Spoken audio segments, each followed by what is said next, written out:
नमस्कार दोस्तों, दुनिया का सबसे बड़ा जहाज अपने जमाने की आरएमएस टाइटैनिक 10 अप्रैल 1912 को साउथहैम्पटन इंग्लैंड से अपनी पहली यात्रा शुरू करती है न्यूयॉर्क के लिए।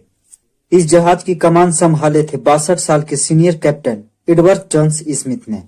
इस जहाज की लंबाई की बात करें तो 269 मीटर लंबाई थी और 50 मीटर से भी अधिक इसकी ऊंचाई थी। जो लग्जरी इस्तेमाल की गई थी इस जहाज को बनाने में, दिल दहला देने वाली है। उस जमाने में इस जहाज को बनाने में लगभग 7.5 मिलियन डॉलर लगा था। शिप के अंदर की बनावट की बात करें तो आज के जमाने में उसके सामने 5 स्टार होटल भी पीछे छूट जाएगा।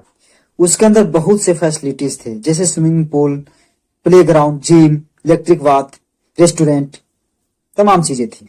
इस जहाज को बनाने में जिस तरह का सेफ्टी मेटल का उपयोग किया गया था कि क्या ही बताऊं। ये जहाज कभी न डूबने वाला जहाज, अनसिंकेबल जहाज।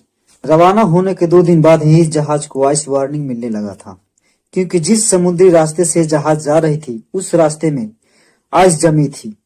40 किलोमीटर प्रति घंटा की रफ्तार से जहाज चल रही थी। वार्निंग मिलने के बावजूद भी जहाज का रफ्तार कम नहीं किया गया। जब आइस की चट्टान सामने से दिखाई देने लगा तब जहाज को मोड़ने की कोशिश की गई। तब तक बहुत देर हो चुकी थी। जहाज का अगला हिस्सा जाकर के आइस से टकरा जाता है। टकराने के कारण उसमें छोटे छोटे होल हो जाते हैं और उस होल से धीरे धीरे पानी जहाज में अंदर भरने लगता है। टाइटैनिक जहाज से सिग्नल भेजा जाता है कि शायद कोई आसपास में कोई जहाज हो तो बचाया जा सके पब्लिक को। लेकिन 107 किलोमीटर की दूरी पे एक जहाज थी। ज्यादातर लोग इस बात से निश्चिंत थे कि अनसिंकेबल जहाज, कभी न डूबने वाली जहाज कैसे डूब जाएगी, इसलिए लोग कुछ निश्चिंत थे। कुछ लोगों को लाइफ बोट की मदद से उतारा जाता है, जिसमें 2200 लोग सवार थे उस टाइटैनिक जहाज पे, जिसमें से 1500 लोग उस जहाज में ही रह जाते हैं।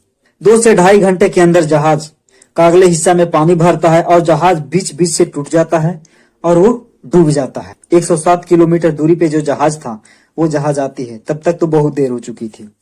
1500 लोगों की जान चली जाती है। लेकिन टाइटैनिक से मात्र 37 किलोमीटर दूरी पर एक शिप और थी, कैलिफोर्नियन शिप, जो कि वही शिप ने वार्निंग दिया था कि यहाँ पे आइस जमी है, इस रास्ते पे आइस जमी है। और वार्निंग देने के बाद रात 11 बजे वो अपना रेडियो ऑफ कर लेती है, जिससे उसको कोई सूचना नहीं मिलती कि टाइटैनिक डूब रही है। अगर ये सूचना उसको मिल जाती तो शायद जान बचाया जाता।